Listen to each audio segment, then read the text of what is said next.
안녕하세요. 들으면 들을수록 행복한 부자가 되는 채널 책속을룹이다. 오늘은 정신세계사에서 나온 우주심과 정신물리학 이차크 벤도프 저서이고요. 이차크 벤도프는 1923년 체코에서 태어나 자신의 일생을 생체공학 전문가로서 의식의 변화가 생체에 미치는 영향을 연구하는 데 몰두했고요. 이 책이 1981년에 쓰여져서 30년 전이 훌쩍 지났는데 우리가 최근에야 좀 익숙해진 양자역학이나 양자물리학들의 개념을 이 책은 무려 30년 전에 자신의 어떤 과학적인 지식과 직관으로 풀어냈다는 게 굉장히 주목할 만한 점이라고 생각되어서 제가 인상 깊게 읽었던 책이에요. 함께 공유하도록 하겠습니다. 정신현상, 영적 추구에 대한 관심도가 전 세계적으로 늘어나고 있는 가운데 이 땅에서도 여러 영적 스승들의 가르침을 담은 책들이 상당수 소개되었다. 아울러 서구에서는 동양 사상과 현대 물리학의 만남을 설명하는 책들이 계속해서 출판되어 많은 독자들에게 읽혀졌다. 그러한 책들의 특징은 다소 들뜨고 흥분한 어조로 도의 물리학을 설명하면서 동양의 고전들, 이를테면 우파니샤드나 바가바드기타, 위시한 힌두교의 경전들과 태극, 주역 및 노장 철학들의 문헌들에서 해당 내용을 인용하고 있다는 점이다. 흔히 음양의 합일로 표현되는 동서양의 만남은 어제 오늘의 일이 아니라 어찌 보면 신지 학회의 거성 마담 블라바츠키가 인도와 티베트 등지의 비법들을 섭렵하여 서양으로 건너간 19세기 중반부터 시작되었다고 볼 수 있다. 아니면 아득히 더 거슬러 올라가 알렉산더의 동방원정에서 이미 동서양 만남의 충격이 이루어졌다고도 할 수 있다. 알렉산더 대왕이 인도를 점령한 뒤 황제로 임명한 밀란다 왕과 인도의 승려 나가세나 비구는 각자 자신들의 신하와 제자들을 이끌고 산봉우리로 올라가 일대 대결을 벌인다. 내용은 유와 무의 대결이라고 요약할 수 있으며 대화는 밀란다 왕이 나가세나 비구의 가르침에 깊이 귀를 기울이는 쪽으로 승부가 난다. 전쟁에서는 서양이 승리했지만 정신의 깊이에 있어서는 언제나 참패한다는 것은 동양계 인디언과 미국인의 대결에서도 드러나 영화의 공통된 주제로 사용되기까지 한다. 서양은 자연을 정복하지만 동양은 자연에게서 배운다. 서양은 지구 밖으로 떠나거나 고배율 만원경을 동원해야 우주를 이해하지만 동양은 자기 손바닥의 손금으로도 우주를 이해한다고 말한다. 한쪽에서는 잎사귀를 일일이 해부한 뒤에야 잎사귀의 신비한 구조를 이해하지만 한쪽에서는 바람에 나부끼는 잎사귀를 보는 것만으로도 고개를 끄덕거린다. 이러한 두 세계가 만날 때 결과는 두 가지 방향으로 나타난다. 한쪽의 일방적인 요구와 파괴가 아니면 완성과 종합이다. 지금까지는 자기 주장과 파괴에 가까웠다 하는 편이 옳다. 문제는 우리가 자신의 것을 깊이 이해하고 그 가치를 깨달을 때 될 수 있으면 저쪽의 만원경이나 현미경을 동원해서라도 우리 자신의 것을 설명할 수 있을 때 완성과 종합이 찾아온다는 점이다. 현대 과학, 특히 물리학이 해명하는 우주의 본질과 소위 수천 년의 역사를 가진 동양의 직관적인 지혜가 현 시대에 이르러 맞아떨어진다고 해서 과학의 끝장을 의미하지는 않는다. 또한 서구의 과학이 동양의 지혜에 비해 몇천 년 뒤떨어졌다는 것도 아니다. 그러한 결론은 자칫 폐쇄적이고 자기 우월적인 함정에 빠지기 쉽다. 우리는 그 둘이 음과 양처럼 근사할 정도로 상호 보완적이라는 사실을 인정해야 한다. 상호 보완적이라는 말은 공통 분모를 형성하면서도 서로에게 부족한 점을 메꾸어 준다는 뜻이다. 그러나 어떻게 보면 그동안 서양의 과학과 동양의 지혜 사이에는 공통 분모란 없는 듯이 보여왔다. 서양의 과학은 눈에 보이는 현상, 물질계의 법칙에만 관심을 쏟은 나머지 정신적인 현상, 인간의 의식이 개입될 여지를 주관적이라는 평가 아래 아예 무시해버렸다. 객관적인 것만이 그들의 유일신이었다. 이 얘기는 곧 주관적인 세계가 주를 이루는 동양 사상은 우상 숭배처럼 여겨졌다는 것이다.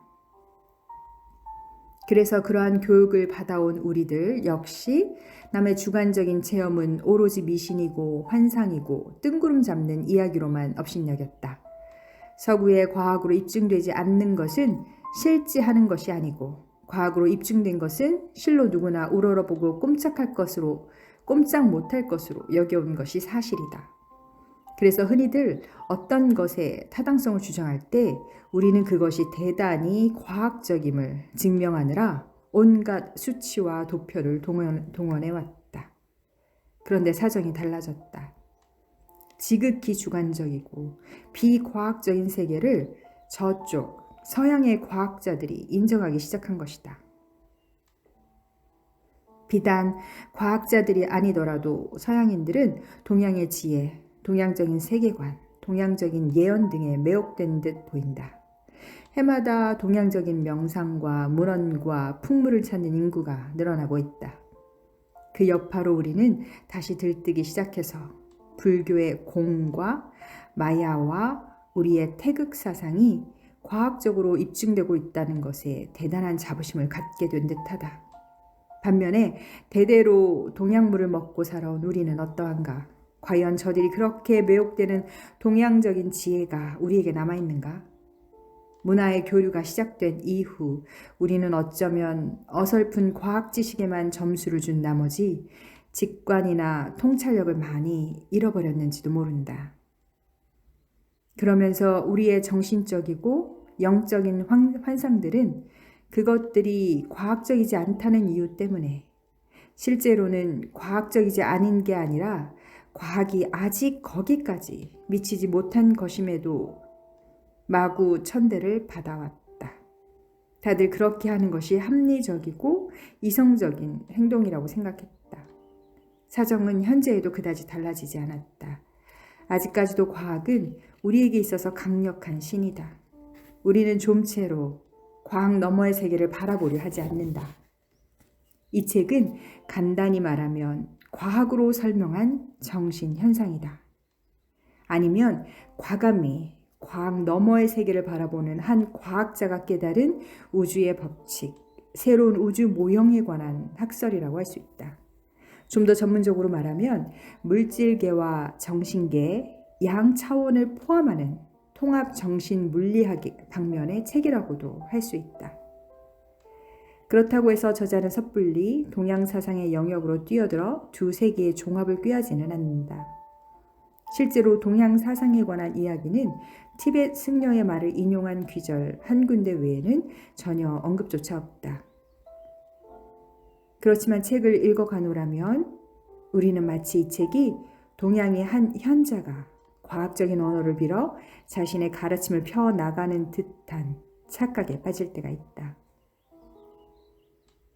따라서 이 책은 은밀히 읽을 필요가 있다. 물리학 책을 은밀히 읽는다는 것은 우습긴 하지만 말이다. 은밀히 될수록 자기 방에 숨어서 은밀히 읽어나가다 보면 우리는 이 책을 통해 단순한 지식의 습득이 아니라 세계관의 변화 내지는 자기 존재에 대한 시각의 변화를 체험하게 될 것이다. 정신적인 변화란 눈을 뜬다는 뜻이다.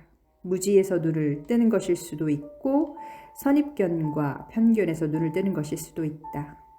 이 책을 통해 우리가 잊고 있던 혹은 책을 통해 읽어온 동양의 통찰과 한 서양 과학자의 통찰을 비교해 보면 놀라운 유사성과 함께 우리가 눈을 뜨는데 많은 도움이 되리라 믿는다.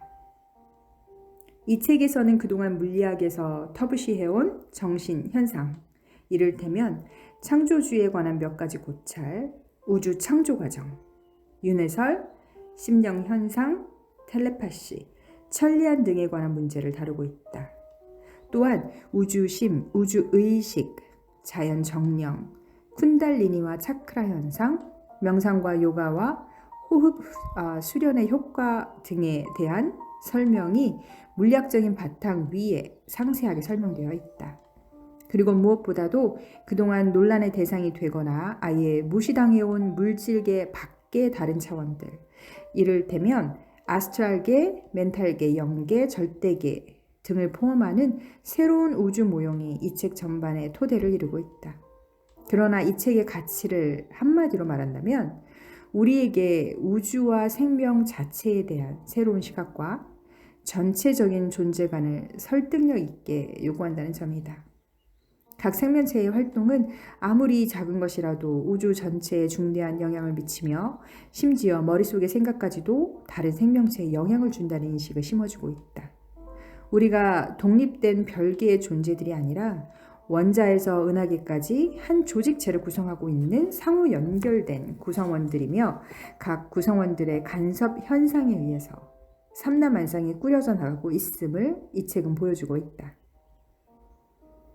모든 존재가 본질에 있어서는 다른 존재들의 결합이라는 관점은 불교의 화엄경에서 은유적으로 표현하고 있는 인드라의 진주그물에 잘 나타나 있다.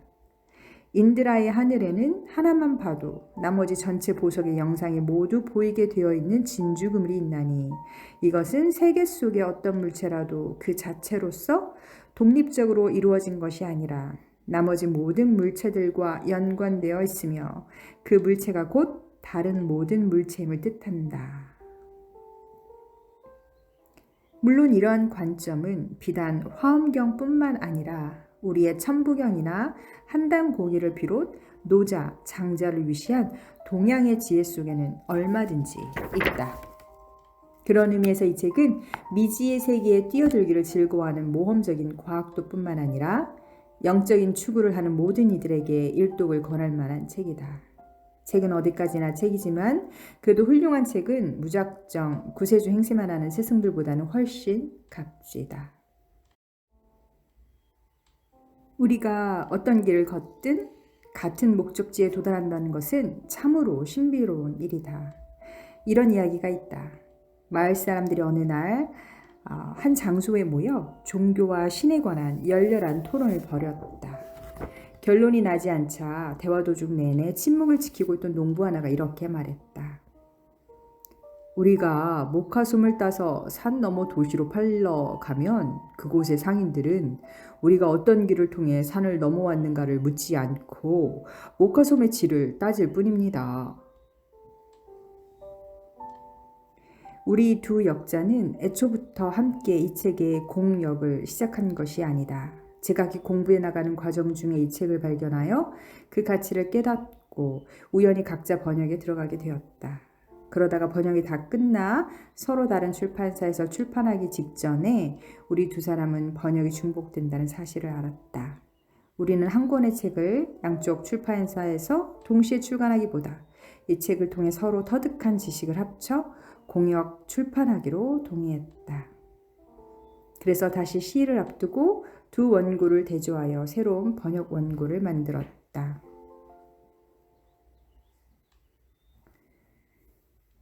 덧붙여 한 가지 더 고백할 것은 1979년 저자 이차크 벤도프는 57세 일기로 타계했지만 현재 물질계가 아닌 다른 차원에 존재하는 그가 우리의 번역에 상당한 협력을 했다는 점이다.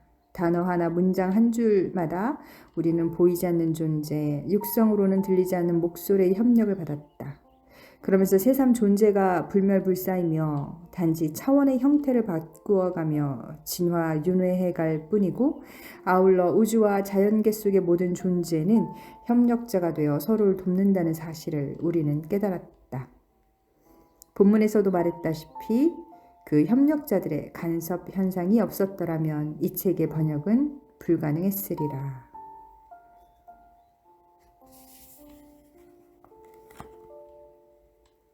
이 책은 지난 일정 기간 집안에서 나의 친구들과 가졌던 토론의 결과로 생겨난 것이다. 토론이 거듭될수록 점점 새로운 주제들이 첨가되면서 내용이 더욱 충실해졌다. 마침내 내 친구들은 이러한 생각들을 많은 사람들에게 발표해야 한다고 느꼈다. 결국 나는 선의의 뜻에서 나를 성가시게 구는 친구들의 뜻에 따라 이 생각들 가운데 몇 가지를 종이에 옮겨 적게 되었다. 막상 글을 쓰려고 앉자 나는 과연 지금이 시기상으로 책을 쓰기에 적당한 때인지 회의가 생겼다. 지식을 쌓는 일은 끝없이 진행되는 과정이기에 어느 순간에 가서 이렇게 말하기는 어려운 일이다. 여기서 중단하고 지금까지 쌓아온 지식을 글로 쓰자. 내가 현재의 무지 상태에도 불구하고 이 글을 쓰기로 결정한 것은 단순히 주위의 성화 때문이다. 만일 2, 3년 뒤에 이 책을 썼다면 나는 많은 것들을 더 잘 설명하고 새로운 생각들도 더 많이 첨가시킬 수 있었을 것이 확실하다. 하지만 그때 가서도 나는 여전히 똑같은 상황에 직면할 것이다. 왜냐하면 지식이 쌓일수록 무지의 정도도 기하급수적으로 커지기 때문이다. 예를 들면 새로운 정보 하나를 얻으면 그 정보에 따른 수많은 새로운 의문이 꼬리를 물고 따라온다. 적어도 하나의 새로운 정보마다 5에서 10가지의 새로운 의문이 뒤따른다. 이 의문들은 정보가 축적되는 속도보다 훨씬 빠른 비율로 쌓여 올라간다. 그러므로 사람은 더 많이 알수록 모르는 것이 더 많아진다. 이것이 지금 이 책을 출판하려는 나의 결정을 어느 정도는 정당화시켜줄 수 있으리라. 따라서 나는 여기에 수록된 정보가 최종적인 진리라고는 주장하지 않는다. 다만 이 책을 통해 미래의 과학자들과 관심 있는 사람들이 보다 많이 생각하고 사색하게 되기를 바랄 뿐이다. 이 책에 실린 지식의 대부분은 직관적인 통찰을 통해 얻어진 것들이다.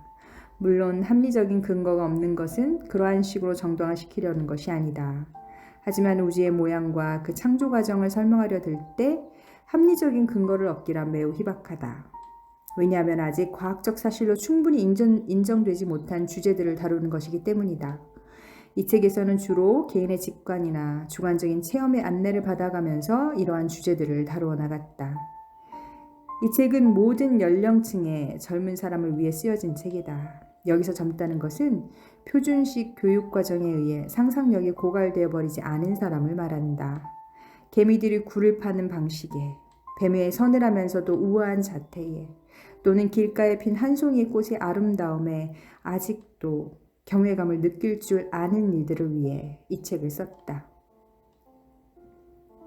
그리고 이 책은 일시적인 애매모호한 상태를 너그러이 참을 줄 아는 사람, 변화를 쉽게 받아들일 줄 알며 아무도 손대지 않은 야생의 생각들을 다루기에 겁을 내지 않는 사람들을 위한 책이다. 변화를 싫어하는 사람들은 이 책에 금방 실증을 느낄 것이다. 과학자들 중에는 이 책을 끝까지 읽는 사람이 없을 수도 있다. 그러나 미래의 과학자들, 즉 20세기 말쯤 가서 최고봉을 이룰 미래의 과학자들의 생각 속에 몇 가지 중요한 개념들을 심어주고 그들의 사고 과정을 자극할 수 있게 되기를 나는 희망한다. 우리의 존재는 과연 무엇인가에 대한 납득할 만한 해석을 사람들은 요구하고 있다. 나는 이 책에서 그러한 요구를 만족시켜줄 하나의 우주 모형을 만들어 보이고자 했다. 다시 말해 우리 주변의 세계나 천문학자들에 의해 관측되는 머나먼 우주 같은 물질적이고 관측 가능한 우주뿐만 아니라 다른 차원의 존재까지도 포함하는 신령한 우주 모형을 말한다. 보통 우리는 우리 존재를 구성하고 있는 감정적이고 정신적인, 직관적인 요소들은 존재로 취급하지 않는다. 나는 이 책에서 그러한 것들이 엄연한 실체라는 것을 납득시키고자 한다. 염력이나 텔레파시, 유체 이탈 현상, 투시 능력 등등의 불가사의한 현상들은 그것들을 지배하는 공통된 기본 원리만 알면 모두 해명될 수 있다. 지금까지 이러한 주제들에 대한 논란이 잦아있다. 대부분의 보통 사람들과 대다수 과학자들은 그러한 현상이 존재한다는 것을 현재까지도 믿지 않는다. 텔레파시나 유체 이탈의 가능성에 대해 또다시 논란을 벌이는 것보다 나는 그러한 현상들 밑에 깔려있는 메커니즘과 어떻게 그러한 현상들이 가능한가를 설명해 보이겠다. 내가 제시하는 설명이 합당한가 그렇지 않은가는 오로지 독자 재연의 판단에 맡길 뿐이다. 먼저 나는 앞에서 언급한 현상들의 밑바탕에 깔려있는 공통된 원리가 변경된 의식상태라는 것을 제시하고자 한다.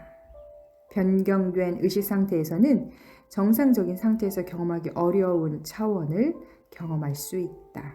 내가 말하는 정상적이라는 것은 보통 때에 깨어있는 의식 상태를 의미한다. 나가 자기 자신을 조절할 수 있는 사람은 체험이 가능하지만 세상에는 수많은 차원의 의식과 세계가 존재한다. 나는 이러한 의식 차원들을 질서정연한 스펙트럼 속에 정리해 볼 것이다. 함께 모아놓으면 이 모든 차원계는 나의 우주 모형 속에서 서로 상호작용하는 거대한 홀로그램을 형성할 것이다. 우리들 대부분은 작은 문구멍을 통해 우주를 보는데 이 문구멍으로는 끝이 없는 차원계의 스펙트럼 중에서 오직 한 가지 색깔 또는 한 개의 차원계밖에 보이지 않는다. 이 작은 문구멍을 통해 우주를 내다보면 세계가 하나의 연속적인 형태로만 보인다. 다시 말해 모든 사건이 시간의 연속선 위에서 일정한 순서로 이어지는 것 같다. 그러나 실제는 꼭 그렇지만은 않다. 나는 이 책에서 모형이라는 것을 사용하는데 그 개념은 일반적으로 말해 하나의 이론적인 구조물을 뜻한다. 이 이론 구조물 속에서는 지금까지 알려진 상당수의 사실들이 간결하고 산뜻하고 함축성 있는 꾸러미 속에 담겨 있다. 상대성 이론에서는 우리가 무엇을 관찰하든지 항상 남의 기준점과는 다른 자신의 기준점을 가지고 관찰한다는 점을 강조한다. 따라서 우리가 관찰하는 사건에 대해 쓸모 있는 관측 결과를 얻기 위해서는 서로의 기준점을 반드시 비교해야만 한다. 양자 이론에서는 운동량과 위치 같은 것들은 동시에 정확하게 관측할 방법이 없다고 주장한다. 넓은 의미로 해석한다면 그것은 실험자의 의식이 실험 자체와 상호작용하기 때문이라고 할 수 있다. 따라서 실험자의 태도가 실험 결과에도 영향을 줄 수 있다는 것이 가능하다. 이제 이것은 심각한 문제가 되었다. 왜냐하면 의식이 무엇인가를 설명하지 못한다면 어떤 실험이든지 의문 속에 남을 것이기 때문이다. 따라서 문제는 이것이다. 의식이란 무엇인가?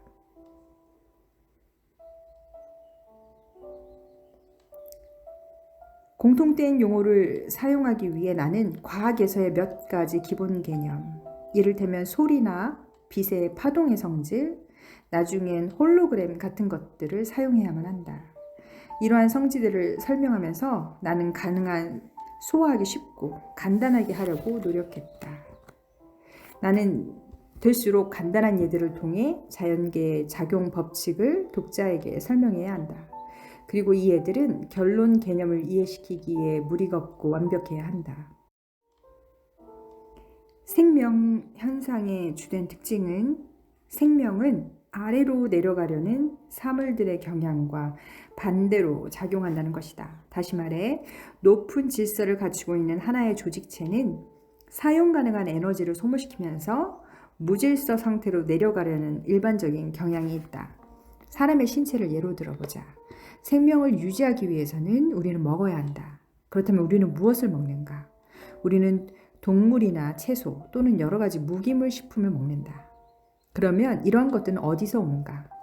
채소나 풀은 지구의 흙으로부터 무기물을 흡수하고 그 무기물들 사이에 질서를 세우고 그 다음에 그것들을 분자 속에 체계화시켜서 살아있는 식물세포를 형성한다.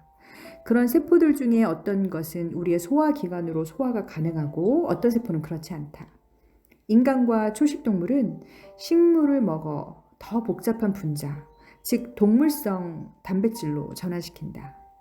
또 인간이나 그 밖의 육식동물은 초식동물이 형성시켜 놓은 단백질을 곧바로 흡수하기도 한다. 우리의 신체를 똑같이 복사하는 데 필요한 정보를 담고 있는 염색체 속의 유전자는 극히 안정된 물질이다. 그 조직 내에서는 커다란 실수를 발견하기 어렵다. 즉, 2개의 코를 가진 사람이나 다리가 3개인 사람은 거의 없다.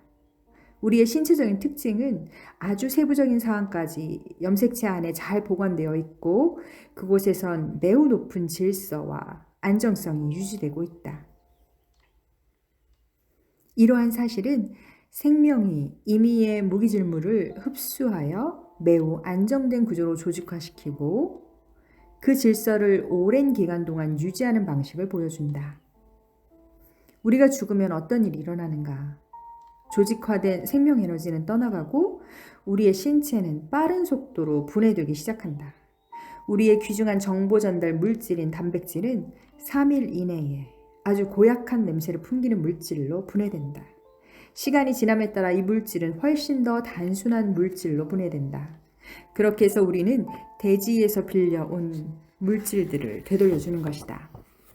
그러나 육체적인 신체 말고 생명을 구성하는 또 다른 성분이 있다. 우리는 살아있는 동안 막대한 양의 정보를 쌓고 저장한다. 어렸을 때는 우리에게 일어나는 사건들이 무작위적이고 연결성이 없어 보이며 단순히 어른들이 세계에서 떨어지는 것처럼 여겨진다. 성장함에 따라 우리는 사건들의 형태와 그것들의 원인을 알아차리기 시작한다. 간단히 말해 사건들 사이에 질서와 체계를 세워놓는 것이다.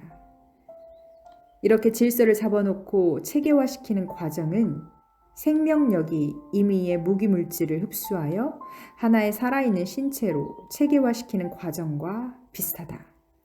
살아있는 동안 인간은 다양한 차원의 많은 정보를 체계화시킨다.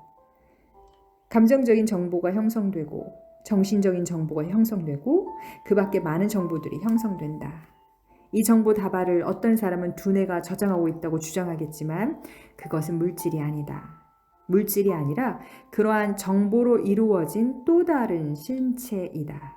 이 신체는 비물질적인 존재로 그 속에는 우리의 인격적인 특징과 특성 등까지 포함해서 한평생 우리가 축적해온 모든 지식이 담겨 있다. 이것이 바로 비물질적인 우리이다. 따라서 살아있는 동안 우리는 두 개의 체계화된 조직체, 즉 하나는 물질적이고 또 하나는 비물질적인 조직체와 관계한다. 그러다가 죽는 순간 물질적인 신체 조직은 붕괴되어 다시 무질서 상태로 돌아간다. 그렇다면 비물질적인 에너지 조직체에도 똑같은 일이 일어날 것인가? 내가 앞으로 영체라고 부를 이 조직체는 정보의 구성자이고 처리자이다. 그리고 그 정보는 우리의 육체 바깥에 저장된다. 나는 이 영체가 신체와는 독립적으로 존재한다고 주장한다. 즉 우리의 생각과 지식은 영구히 보존된다. 그것은 비물질적이며 따라서 물질적인 신체가 죽었다고 해서 함께 붕괴되지는 않는다. 정보로 구성된 이 영적 신체는 결국에는 모든 인류에 의해 생산된 정보를 저장하는 커다란 정보 저장소에 흡수될 것이며 나는 그것을 우주심이라고 부르겠다. 그러나 이러한 일은 매우 오랜 기간에 걸쳐 일어난다. 이러한 일이 일어나려면 수천 년 또는 수백만 년이 걸릴지도 모른다. 어쨌든 아무것도 소멸되지 않는다. 물질적인 신체는 대지에 다시 흡수되고 정보체인 영체 역시 원래 그것이 나온 곳으로 돌아가 흡수된다. 조직화된 에너지는 절대로 소멸되지 않는다. 영체가 육체에 대해 독립적으로 존재한다는 사실을 보여주는 실험은 제4장에 자세히 설명되어 있다. 나중에 더 자세히 설명하겠지만 자연계는 조직화된 에너지인 이런 모든 정보를 쓸데없이 그냥 낭비하지는 않는다. 그 정보들은 자연계의 거대한 정보 저장 홀로그램, 즉 우주심에 저장될 것이다.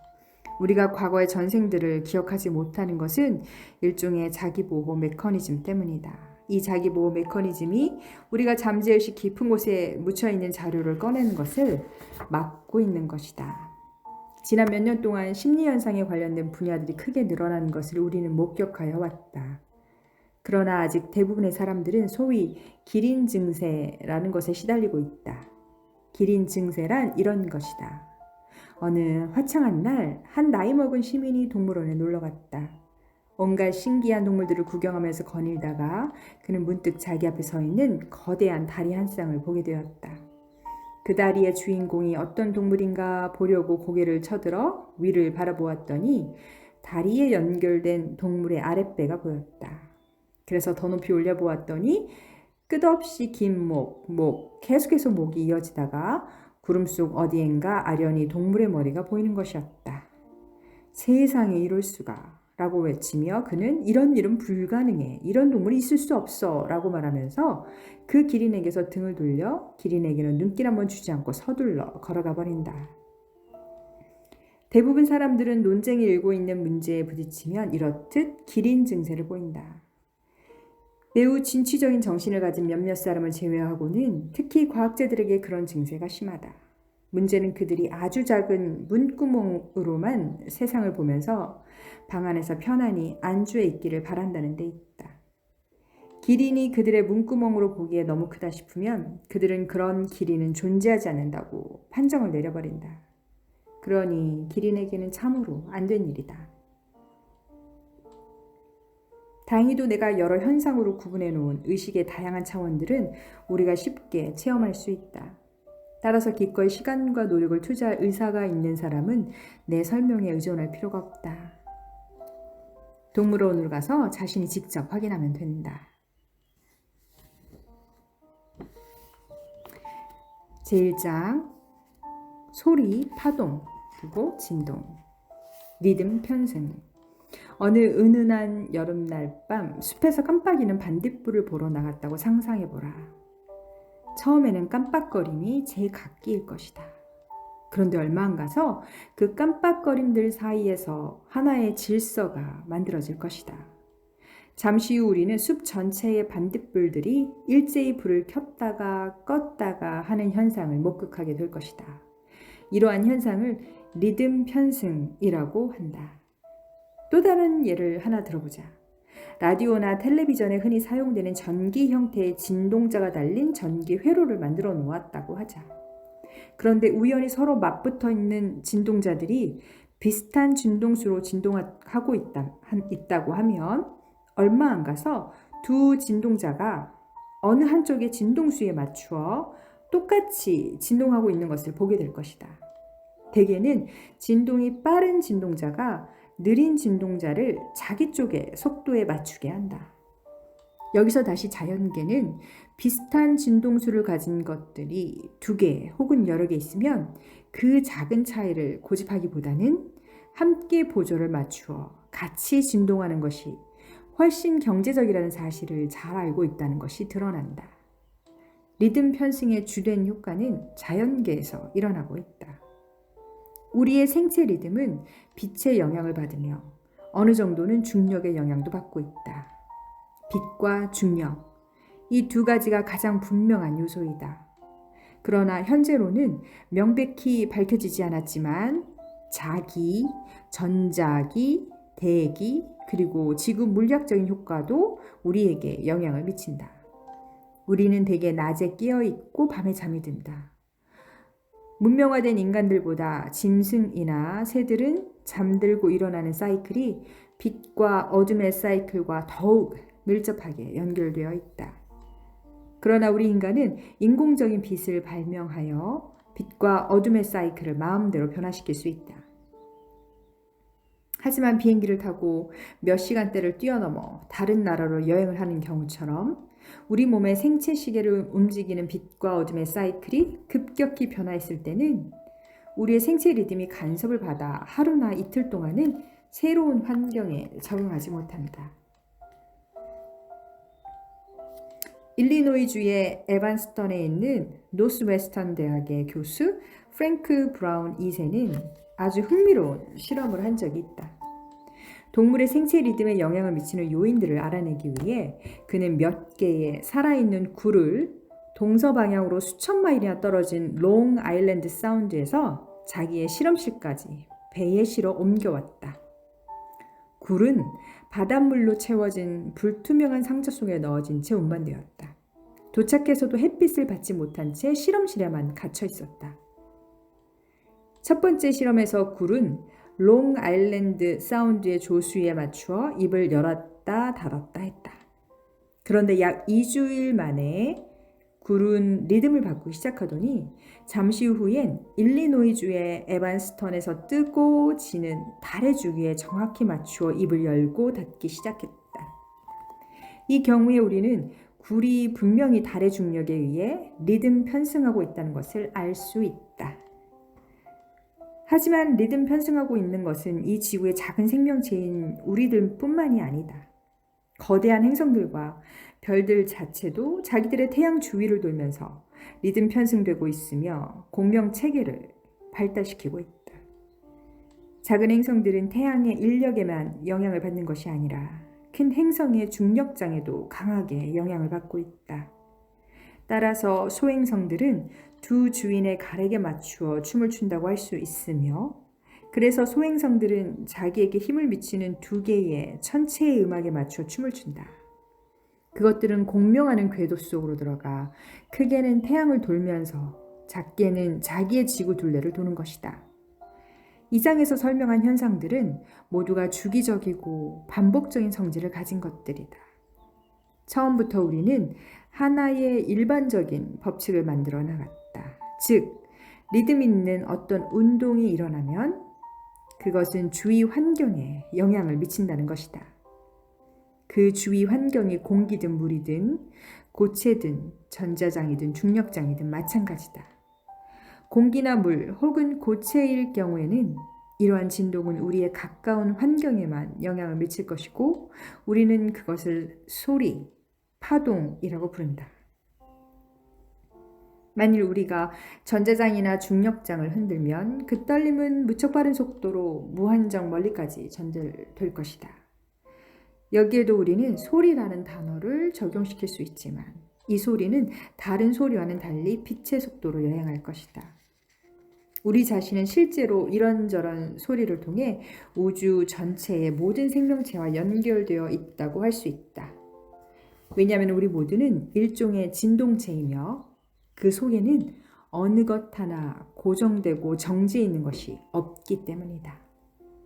엄청난 속도로 진동하고 있는 원자 속의 핵을 가만히 들여다보면 전자와 분자들이 독특한 진동수로 서로 밀접하게 연결되어 있음을 알 수 있다.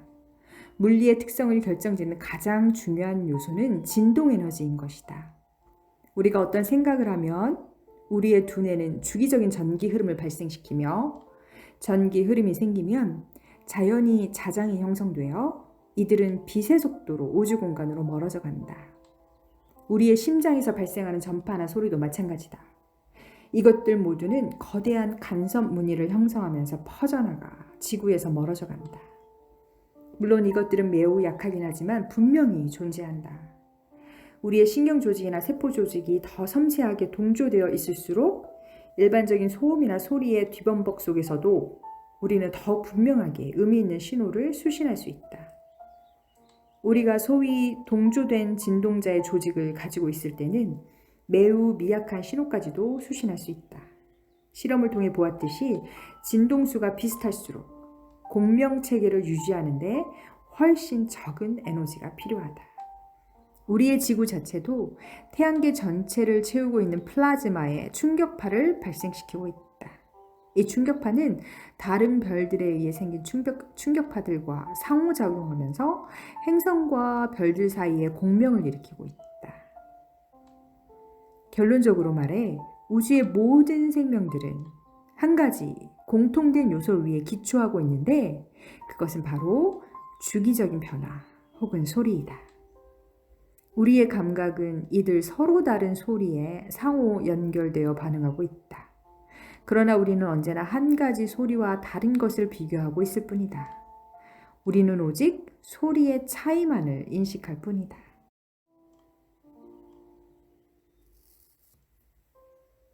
관심이 있는 분들은 아직 판매 중인 책이기 때문에 구입 가능하시니까요. 정독해 보실 것을 권해드립니다. 이 한 권의 멋진 책으로 여러분의 삶을 이루고 누비고 즐기세요. 여러분은 누비다입니다.